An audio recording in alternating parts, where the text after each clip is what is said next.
नमस्कार, मैं निखत अंजुम, डाइटिशियन। इसके साथ ही साथ मैं सर्टिफाइड डायबिटीज़ एजुकेटर और infant and young child feeding counsellor भी हूँ। मेरा डाइटिशियन के फील्ड में कुल 16 वर्षों का अनुभव है, जिसमें मैंने हॉस्पिटल के साथ साथ काफ़ी सारे फिटनेस सेंटर्स में भी काम किया है। तो आज जो मैं यहाँ आपके सामने उपलक्ष्य हूँ वो विश्व स्तनपान सप्ताह जो अभी चल रहा है उसके बारे में बहुत सारी भ्रांतियाँ और बहुत सारे चीज़ों में क्या हम सुधार कर सकते हैं और क्या क्या चैलेंजेस एक लैक्टेटिंग मदर को आते हैं, उससे संबंधित चर्चा के लिए ये पूरे सप्ताह मैं आपके सामने उपलक्ष्य रखूँगी। तो इसका जो उद्देश्य है वो स्वस्थ भारत के लिए स्तनपान के प्रति परिवारों, समुदायों और स्वास्थ्य सेवा प्रदाताओं के बीच जागरूकता पैदा करना है। इस वर्ष का जो थीम है वो है breast feeding for sustainable start in life, strengthen what works. अगर हम हिंदी में बात करें तो जीवन की सतत शुरुआत के लिए स्तनपान कारगर उपायों को सुदृढ़ करना। तो ये इस साल का थीम है जिसके ऊपर सभी सरकारी व गैर सरकारी संस्थाएं जो ब्रेस्ट फीडिंग को प्रमोट करती हैं इस पर काम करेंगी। तो ये हमको जानना ज़रूरी है कि स्तनपान क्यों आवश्यक है। तो ये इसलिए आवश्यक है क्योंकि हम शुरू से सुनते आ रहे हैं कि स्तनपान शिशु के लिए अमृत के समान है।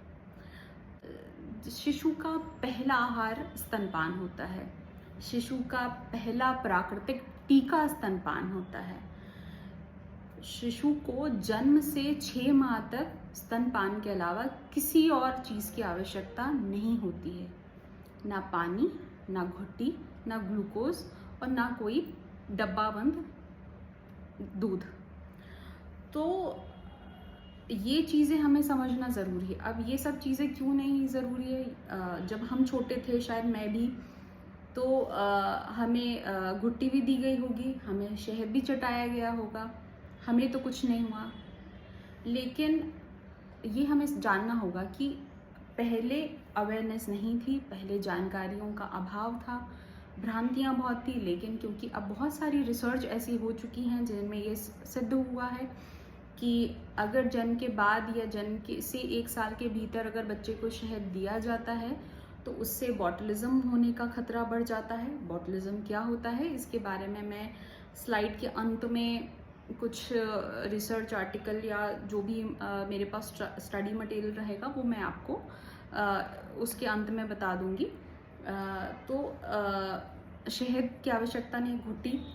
माँ के दूध में ही सारे संतुलित आहार उपलब्ध होते हैं जो बच्चे की आवश्यकता होती है। अगर बच्चा, मान लीजिए अगर आपका बच्चा बीमार है तो शरीर जो है माँ का वो दूध उस तरीके से प्रोड्यूस करता है कि वो बच्चे को दवा के तौर पे उपयोग हो सके, मतलब एंटीबायोटिक।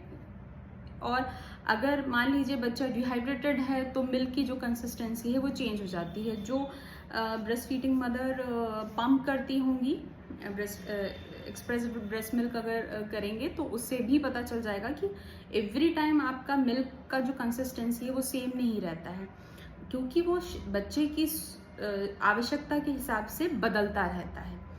तो ये समझना बहुत ज़्यादा ज़रूरी है कि जो माँ का दूध है वो सिर्फ बच्चे के लिए काफ़ी होता है 6 माह के लिए। अगर कोई एडिशनल सप्लीमेंट आपके डॉक्टर ने एडवाइस किया है, अगर आपके बच्चे की हेल्थ को ध्यान में रखते हुए, जैसे कि आयरन के, B12 के सप्लीमेंट या फिर vitamin D supplement. Vitamin D तो जन्म से शुरू करवाया ही जाता है, बट उसके अलावा भी अगर कोई और सप्लीमेंट दिए हैं तो वो तो आपको लेने हैं, बट उसके अलावा आपको कोई और आवश्यक नहीं है किसी और चीज़ों को देने की। अब हमें ये समझना है कि बच्चे को जन्म से लेकर 6 माह तक सिर्फ और सिर्फ माँ का दूध देना है।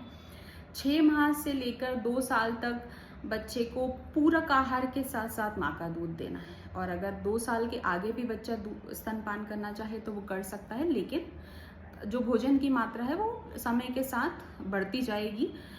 2 साल तक बच्चे को ब्रेस्ट मिल्क मिलना ही चाहिए एज पर गाइडलाइंस।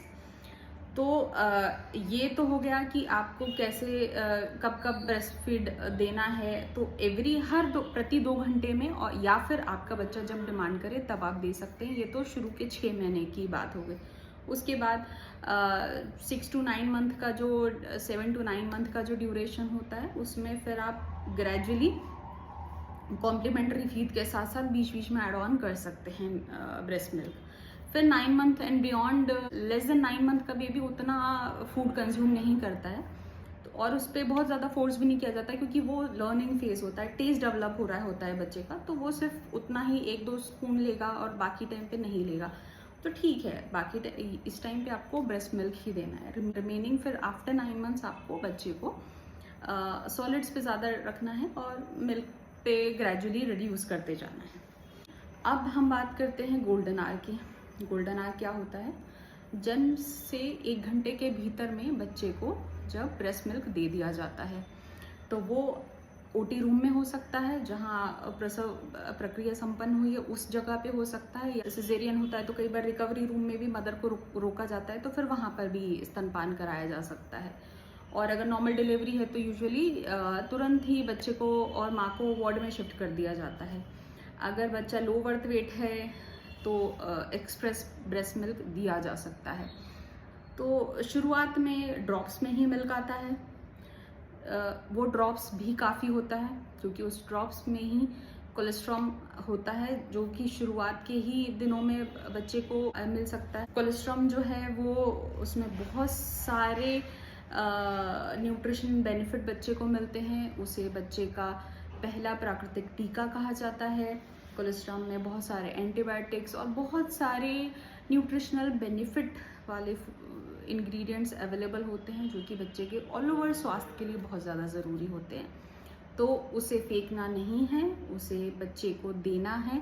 और ये 2 से 3 दिन तक कोलेस्ट्रॉल आता है, उसके बाद फिर ग्रेजुअली मिल्क का कंसिस्टेंसी चेंज होने लगता है। तो अकॉर्डिंगली फिर मिल्क का जो सीक्रेशन है वो भी ग्रेजुअली इंक्रीज होता है। शुरू में 1-2 ड्रॉप भी बच्चे के लिए काफ़ी है, क्योंकि बच्चे का स्टमक होता है बहुत छोटा, तो उतना ही सफिशिएंट होता है उसके लिए मिल्क। तो ये गोल्डन आवर का रूल फॉलो करना बहुत ज़रूरी है। इसके लिए बहुत ज़रूरी है कि जो सपोर्ट ग्रुप है मदर के साथ, वो उसका हेल्प करे। हॉस्पिटल स्टाफ, जिसमें नर्सेज आ सकते हैं, लैक्टेशन काउंसलर्स आ सकते हैं, पीडियाट्रिशियन आ सकते हैं, न्यूनेट स्टाफ हो सकता है, तो जो भी वहाँ पर अवेलेबल हैं वो मदर की हेल्प करे। बिकॉज़ वो फेज़ में कई बार ऐसा होता है कि नर्वसनेस में भी अगर मदर प्रॉपरली इलाज नहीं करा रही है तो नर्वस होने की वजह से भी कॉम्प्लिकेशंस आते हैं। तो वो ग्रेजुअली, अगर मोटिवेशन अच्छा हो, ये सारी टीम अगर सपोर्टिव हो, तो वो चीज़ें अचीव की जा सकती हैं।